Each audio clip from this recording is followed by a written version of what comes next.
مشہور کالم نگار ہیں جاوید چودھری.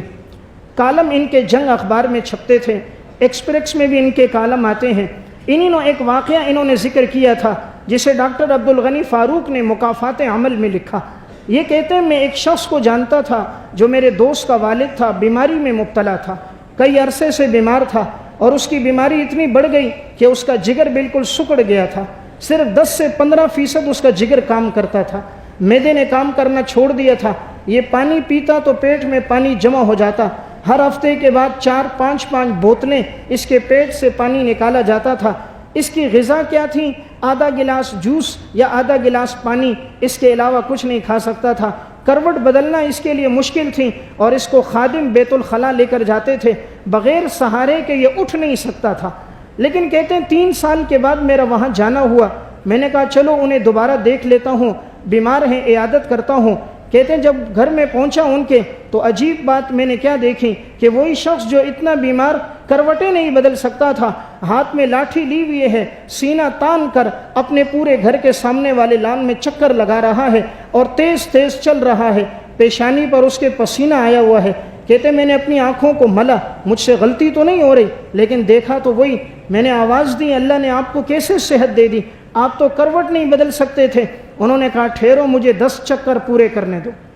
گھر کے لان میں چکر لگاتے لگاتے 10 چکر جب پورے ہو گئے، میرے قریب آ کر بیٹھے تو انہوں نے پوچھا آپ نے کہاں سے علاج کروایا، کس ڈاکٹر سے دوا لی، کس ہسپتال میں گئے اللہ نے آپ کو شفا دے دی؟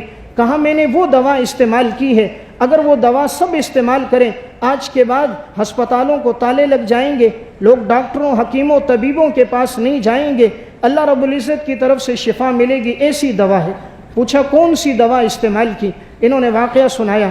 کہا میری خدمت کے لیے ایک بچے کو رکھا ہوا تھا جو میرے بول و براز کو صاف کرتا، خدمت کیا کرتا تھا. 7 سے 8 سال اس بچے کی عمر تھی. وہ یتیم بچہ تھا. اس کے ماں باپ، سیلاب آیا تھا، سیلاب کے پانی میں گھر بھی ڈوب گیا، ماں باپ بھی ڈوب گئے، عزیز و اقارب نہ رہا. یہ ایک بچہ رہا تھا اور یہ کراچی آیا تھا. پھر وہاں پہ ان کی خدمت کرتا، 2 ٹائم کا اسے کھانا ملتا تھا.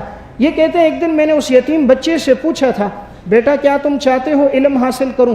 اس بچے نے کہا میں چاہتا ہوں لیکن مجھے کون پڑھائے گا، میں تو پڑھ نہیں سکتا، ماں باپ کا انتقال ہو گیا، فقیر اور تنگ دست ہوں. اس شخص نے کہا میں نے جب اس بچے کی معصومیت دیکھی، اس کی آنکھوں میں آنسو دیکھے، میں نے کہا بیٹا تم میری خدمت نہ کرو، تم پڑھو، تمہاری تعلیم کا جتنا خرچہ ہوگا میں برداشت کروں گا.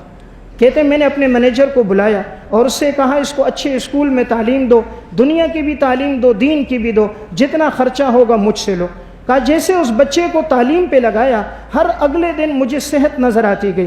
پہلے میں آدھا گلاس پانی لیتا تھا، اب 1 گلاس. پہلے اٹھ نہیں سکتا تھا، اب بغیر سہارے کے اٹھنے لگا. ہر دن مجھے افاقہ محسوس ہونے لگا. پھر میں نے 4 دن کے بعد کہا علاقے میں جتنے یتیم بچے ہیں سب کو جمع کرو، سب کو تعلیم دلاؤ، سب کا خرچہ میرے اکاؤنٹ سے دو. کہا 5 سے 7 بچے جمع ہو گئے، ان سب کی تعلیم شروع کر دی گئی، میرے اکاؤنٹ سے اس کا خرچہ تعلیم کا شروع ہو گیا.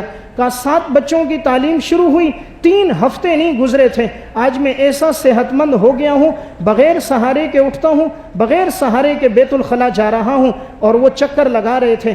انہوں نے دوبارہ اس سے کہا حاجی صاحب آہستہ آہستہ چلو کہیں گر نہ جاؤ. وہ رکے اور ایک جملہ کہا جس درخت کی چھاؤں میں یتیم بچوں کو تعلیم ملتی ہو اللہ اس درخت کو پھر اتنی جلدی گراتا نہیں، اللہ اس کی چھاؤں کو طویل کر دیتا ہے. مجھے امید ہے یہ درخت کی چھائیں طویل ہوں گی اور یہ یتیم بچے تعلیم حاصل کریں گے. تو اللہ رب العزت نے دیکھے صدقے کے ذریعے، یتیموں پہ خرچ کرنے کے ذریعے لا علاج بیماری کو اللہ نے ٹھیک کر دیا. تو جو رب کے نام پہ دیتا ہے آخرت میں تو رب نوازتا ہی ہے، دنیا میں بھی دیتا ہے.